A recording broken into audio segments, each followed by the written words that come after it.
Local body ఎలక్షన్లకు ఒక అడుగు ముందు పడినట్టు అనిపిస్తుంది. బీసీలకు రిజర్వేషన్కి ట్రిపుల్ చాలా సంబంధం ఉంది. ఇంత హడావిడి ప్రభుత్వానికి ఎందుకు? అసలు ఇది సాధ్యమైన పనేనా?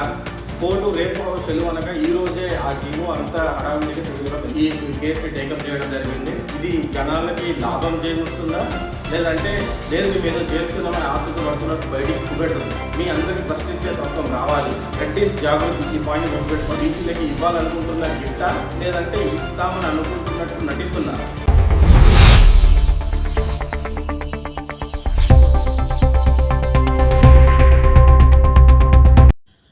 జై హింద్, జై భారత్.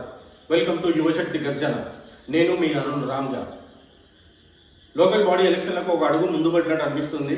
మరి మనం చూసుకుంటే నిన్న కాంగ్రెస్ ప్రభుత్వం జీవో నంబర్ 3ను విడుదల చేయడం జరిగింది. జీవో నంబర్ 3 అంటే మనందరికీ తెలిసిందే, బీసీలకి 42% రిజర్వేషన్ ఇస్తున్నట్టు ప్రభుత్వం ఒక జీవోను రిలీజ్ చేసింది. కానీ చాలామంది మేధావులు, స్కాలర్లు, ఇంటలెక్చువల్స్ మనం చూస్తున్నాం, మీడియాలో ఎక్కడ చూస్తే ఆ డిబేట్ జరుగుతూ ఉంది. అసలు ఇది సాధ్యమైన పనేనా? ఒకసారి దాని గురించి మనం చర్చించుకుందాం. ఇది మీ అందరికీ తెలవాలి. దీంట్లో ఎంత నిజం ఉంది, ఎంత అబద్ధం ఉంది, దీన్ని కొంచెం లోతుగా మనం ఒకసారి ఎక్స్ప్లోర్ చేద్దాం, చూద్దాం. మరి ప్రభుత్వం అసలు ఏముంది, వాళ్ళ ఆలోచన ఎలా ఉంది, వాళ్ళు ఎక్కడికి వెళ్తున్నారు. కోర్టు రేపు సెలవు అనగా ఈ రోజే ఆ జీవో అంతా హడావిడిగా తీయడం ఎందుకంటారు? చూసుకుంటే సుప్రీంకోర్టే మనకి ఇంతకుముందు చెప్పింది, రిజర్వేషన్లు 52% కన్నా ఎక్కువ దాటొద్దు. దాటిన ప్రతి సమయంలో అది క్యాన్సిల్ చేసుకుంటూనే వచ్చింది, మనం చూస్తూనే ఉన్నాము. అది ప్రభుత్వానికి కూడా తెలియంది కాదు. అప్పుడు కోర్టులు ఏం చేయలేవని అనుకున్నారో మరేమో మనకు తెలియదు. కానీ వెకేషన్ బెంచ్ ఏర్పడుతూ హైకోర్టు ఈ కేసుని టేకప్ చేసింది. చూస్తే ఈ పిటిషన్ని పెట్టిన ఒకసారి మనం స్టార్టింగ్ నుంచి ఎండింగ్ వరకు ఒక క్రమంలో నీట్గా దీని గురించి తెలుసుకుందాము. మాధవ్ రెడ్డి, రెడ్డిస్ జాగృతి నుంచి సంబంధించిన ఈ మాధవ్ రెడ్డి అనే ఒక వ్యక్తి ఈ కేసు హైకోర్టులో వేయడం జరిగింది. వెకేషన్ బెంచ్ ఈ కేసుని టేకప్ చేయడం జరిగింది. మనకు తెలిసిందే, ఈ తెలంగాణలో 2 కోట్లకి పైచీలకు మనుషులే అందరూ దీనికి పాల్గొంటారు. ఓకే, ఈ విషయాన్ని నేను ఒకసారి మీకు నీట్గా చెప్తాను, అది మీరు అర్థం చేసుకోండి. మరి గవర్నమెంట్ ఇది జనాలకి లాభం చేకూరుతుందా, లేదంటే లేదు మేము ఏదో చేస్తున్నామని ఆతృత పడుతున్నట్టు బయటికి చూపెడుతుందా? ఇది నటనా, ఇది నిజమా? కాంగ్రెస్ ప్రభుత్వం ఇది బీసీలకి ఇవ్వాలనుకుంటున్న గిఫ్టా, లేదంటే ఇస్తామని అనుకుంటున్నట్టు నటిస్తున్నారా? ఓకే, మనం ఇప్పుడు ఈ విషయాన్ని చూస్తే GO number 3 government over smart అనుకొని అది అటు హాలిడే ముందే రిలీజ్ చేసింది, అటు కోర్టులకి సెలవు ఉండే ముందే జీవోని రిలీజ్ చేసింది. ఈ ఓవర్ యాక్షన్ మా ముందు పనిచేయదు అనుకుంటే పిటిషన్ మాధవ్ రెడ్డి అనే ఒక మనిషి పెట్టిండు. రెడ్డిస్ జాగృతి, ఈ పాయింట్ గుర్తుపెట్టుకోండి. రెడ్డిస్ జాగృతికి సంబంధించిన మాధవ్ రెడ్డి గారు ఈ కేసుని హైకోర్టులో పెట్టడం జరిగింది. అది వెకేషన్ బెంచ్ ఈ కేసుని టేకప్ చేయడం జరిగింది. అయితే ఈ హైకోర్టు గవర్నమెంట్కి చాలా గట్టిగానే సమాధానం చెప్పిందని మనం అనుకోవచ్చు. ఒక విధంగా చూసుకుంటే హైకోర్టు ఒక పాయింట్లో అడ్వకేట్ జనరల్, గవర్నమెంట్ తరఫున మాట్లాడుతున్న అడ్వకేట్ జనరల్ని ఒక మాట అడిగింది. ఇది ఇంకా గవర్నర్ దగ్గరనే బిల్ పెండింగ్ ఉంది, ఆయన ఓకే అనలేదు, ఆయన వద్దు అనలేదు. మరి ఇంతలోనే మీరు జీవో ఎలా రిలీజ్ చేస్తారు అని అడిగింది. దానికి అది కామన్ మ్యాన్గా మీకు నాకు ఇద్దరికి డౌట్ ఉండొచ్చు. మరి ఇంకొక 3 నెలలు ఆగితే, సుప్రీంకోర్టు ఇచ్చిన వర్డిక్ట్ పరంగా ఇంకొక 3 నెలలు ఆగితే ఆ బిల్లు శాంక్షన్ చేసినా చేయకపోయినా అది శాంక్షన్ చేసినట్లే దాన్ని గ్రహించాలని చెప్పి సుప్రీంకోర్టు ఇంతకు ముందే చెప్పింది. అదే మాట మళ్ళీ ఇప్పుడు తెలంగాణ హైకోర్టు మన ప్రభుత్వానికి చెప్పింది. మరి మీరు ఇంకొక 3 నెలలు ఆగుంటే, అనగా మీరు నవంబర్ వరకు ఒకసారి ఈ విషయాన్ని చూసి ఎగ్జామిన్ చేసి ఉంటే, ఒకవేళ గవర్నర్ దీన్ని శాంక్షన్ చేయకపోయినా శాంక్షన్ అవుతుండే కదా, ఎందుకు ఆగలేదు? అంత హడావిడి ప్రభుత్వానికి ఎందుకు సెలవుల ముందే ఈ పని చేస్తున్నారు అని ప్రశ్నించడం జరిగింది. దానికి సమాధానం మనందరూ తెలిసిందే, అది అటు కాదు ఇటు కాదని సమాధానం చెప్పడం జరిగింది. ఓకే, ఈ రిజర్వేషన్స్కి సంబంధించిన కొన్ని విషయాలను మనమే డీప్గా తెలుసుకుంటే 3 విషయాలు. దీన్ని మనం అంటాం ట్రిపుల్ టెస్ట్. బీసీలకి రిజర్వేషన్కి ట్రిపుల్ టెస్ట్కి చాలా సంబంధం ఉంది. ఒకసారి ఈ 3 విషయాలను మీరు చాలా జాగ్రత్తగా వినాలి. మీరందరూ చైతన్యం రావాలి, మీ అందరికీ ప్రశ్నించే తత్వం రావాలి. అదే యువశక్తి గర్జన యొక్క లక్ష్యము, ఈ అరుణ్ రామ్జా యొక్క లక్ష్యము. దయచేసి సబ్స్క్రైబ్ చేసి మీ ఫ్రెండ్స్కి, మీ గ్రూప్స్కి అందరికి షేర్ చేయండి. ఓకే, ఇంతకు ముందే సుప్రీంకోర్ట్ ఆఫ్ ఇండియా మనకి క్లియర్గా చెప్పింది, ఎన్నో కేసుల్లో చెప్పింది, 50% రిజర్వేషన్ క్రాస్ చేయొద్దు. అని క్లియర్గా చెప్పింది. దాన్ని వీళ్ళు క్రాస్ చేస్తూ ఇప్పుడు జియో ఇచ్చారు. అది ఎట్లా నిలబడదు? అయితే చాలా మంది కన్ఫ్యూజన్ ఉంటుంది. ఎస్టీ ఎస్సీలకి ఇచ్చినప్పుడు బీసీలకి ఎందుకు ఇయ్యరాదు, వాళ్ళ పాపులేషన్ బట్టి ఇచ్చినప్పుడు బీసీలకి ఎందుకు ఇయ్యరాదు అని చెప్పి ఒక డౌట్ ఉంటుంది. ఓకే, ఆ విషయం మనం ఒకసారి నీట్గా తెలుసుకుందాము. ఎస్సీలకి ఎస్టీలకి ఎస్టీ ఎస్సీ రిజర్వేషన్లకి పాపులేషన్ పరంగా రిజర్వేషన్ ఇస్తారు. ఓకే, అక్కడ కరెక్టే. కానీ ఆ రిజర్వేషన్ ఇవ్వాల్సింది రాజ్యాంగం పరంగా ప్రొటెక్ట్ అయి ఉంటుంది. అనకంటే ఎస్టీ ఎస్సీలకు ఇచ్చే రిజర్వేషన్ అది రాజ్యాంగం ప్రకారం వస్తుంది, బీసీలకు రాజ్యాంగం ప్రకారం ఉండదు. ఎస్టీలకి ఎస్సీలకి వచ్చే రిజర్వేషన్ వారి వారి పాపులేషన్ పరంగా ఇవ్వాలని చెప్పి కాన్స్టిట్యూషన్లో చెప్పబడి ఉంది. కానీ అదే విషయం మనం బీసీలో చూసుకుంటే అది రాజ్యాంగంలో లేదు. It is not protected by the constitution. ఇది ఒక్కటి మీరు అర్థం చేసుకోవాలి. మళ్ళొకసారి నీట్గా చెప్తుంది వినండి. ఎస్సీ ఎస్టీ రిజర్వేషన్లు అనేవి రాజ్యాంగం ప్రకారం ఇవ్వబడతాయి. అది ఒక ప్రభుత్వం చేయాల్సిన పని కాదు. It is the part of governance mission. అది అంతే, అది ఇస్తూనే ఉంటారు. అది వాళ్ళ పాపులేషన్ బట్టి ఇవ్వాలి. It is protected by the government. Okay, next విషయం చూసుకుంటే BC reservation is not protected by the constitution. రాజ్యాంగానికి బీసీ రిజర్వేషన్కి సంబంధం లేదు ఆల్మోస్ట్. ఓకే, మరి బీసీ రిజర్వేషన్లు ఎట్లుంది? కొన్ని కమిషన్స్ ఉంటాయి, కమిషన్ ఏర్పరుస్తారు. వెనుకబడ్డ వర్గానికి ఏం చేయాలి, ఈడబ్ల్యూఎస్ కూడా అంతా మనం చూస్తాము. కమిషన్ ఏర్పరిచి కమిషన్ రికమెండేషన్ బట్టి చేస్తారు. మండల్ కమిషన్ మనకు అందరికి తెలిసిందే. మండల్ కమిషన్ ఇచ్చిన రికమెండేషన్ ప్రకారమే బీసీలకి మండల్ కమిషన్ ఇచ్చిన రిప్రజెంటేషన్ ఇచ్చిన రిపోర్ట్ పరంగానే సెంట్రల్ గవర్నమెంట్ బీసీలకి రిజర్వేషన్ కల్పించడం జరిగింది.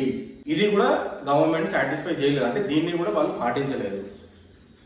ఇంకొక విషయం మనం చూసుకుంటే బీసీలకు BC commission, separate BC commission ఇండిపెండెంట్గా ఏర్పరిచారు. ఓకే, బాగానే ఉంది.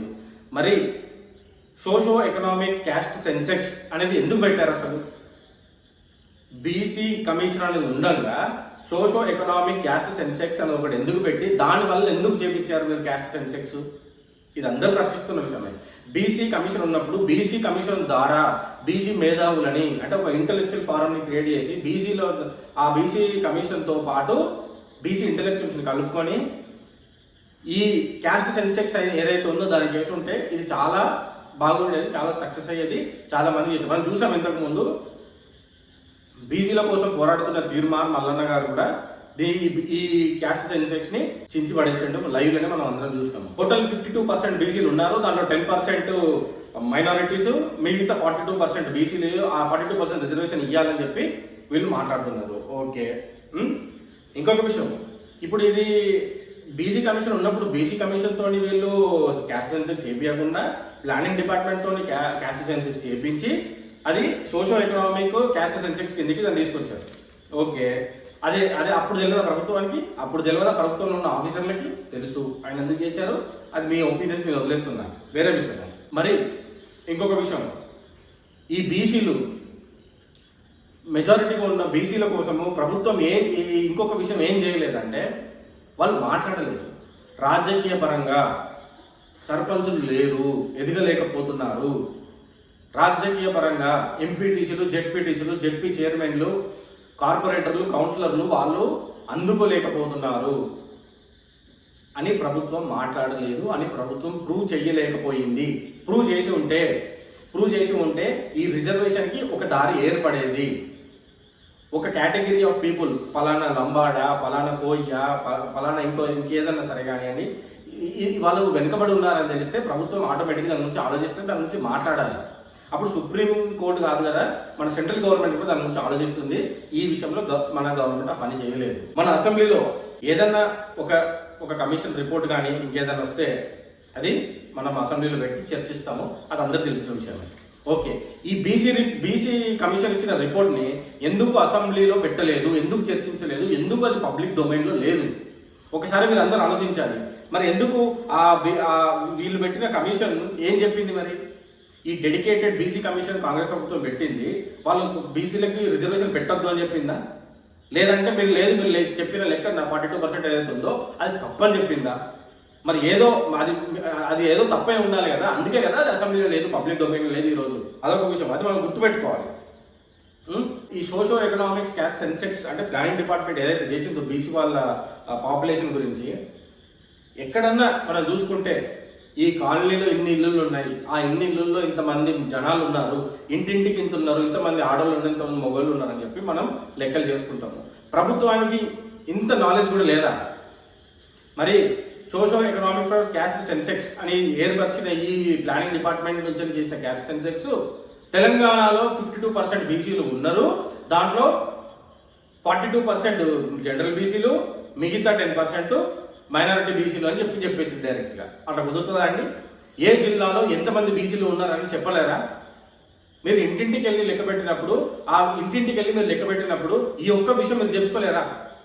దీన్ని ఏ విధంగా నమ్మాలి, దీన్ని ఏ విధంగా చూడాలి? మరి సరే, ఇంకోటి విషయం, ఎక్కడ చరిత్రలో ఈ రోజు వరకు ఎక్కడ చరిత్రలో 50% రిజర్వేషన్ పెరిగినట్టు మన భారతదేశం చరిత్రలో లేదు.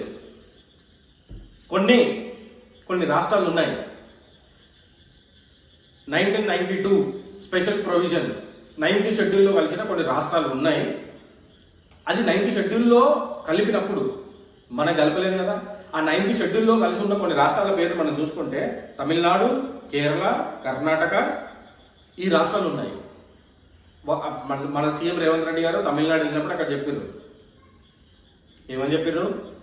తమిళనాడు చేస్తున్న విధంగానే మేము కూడా రిజర్వేషన్లు ఇస్తాము, 50% దాటుతాము అని చెప్పారు.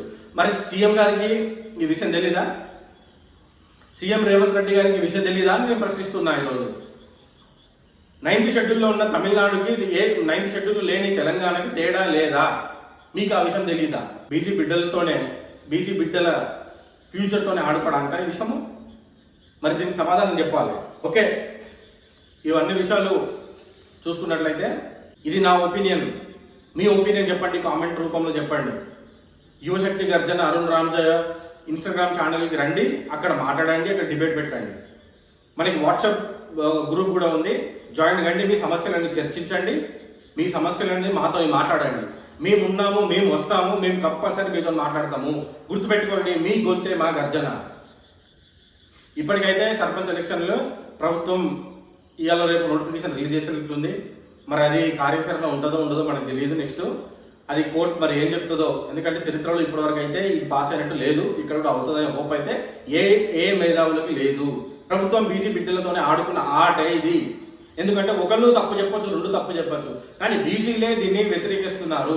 ప్రభుత్వం దాన్ని గమనించి ఒక సరైన నిర్ణయం తీసుకొని బీసీ బిడ్డలకి న్యాయం జరిగేలా చూడాలి.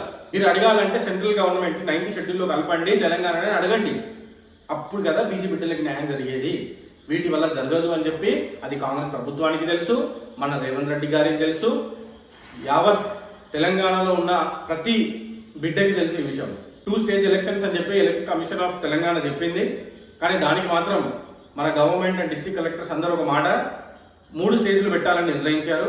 2 స్టేజుల్లో ఆయా వారిలో పెట్టి 3వ స్టేజ్ ఎక్కడైతే ప్రాబ్లం ఉందో అక్కడ 3వ స్టేజ్ పెట్టాలని ప్రభుత్వం అనుకుంటుంది. చాలా త్వరలోనే నాకు తెలిసి రేపు నైట్ వరకు కానీ ఈరోజు నైట్ వరకు కానీ షెడ్యూల్ రావచ్చు. అందరు సిద్ధంగా ఉండండి. బీసీ బిడ్డలకు న్యాయం జరగాలని కోరుకుంటూ సబ్స్క్రైబ్ టు యువశక్తి గర్జన అరుణ్ రామ్జా. జై హింద్, జై భారత్.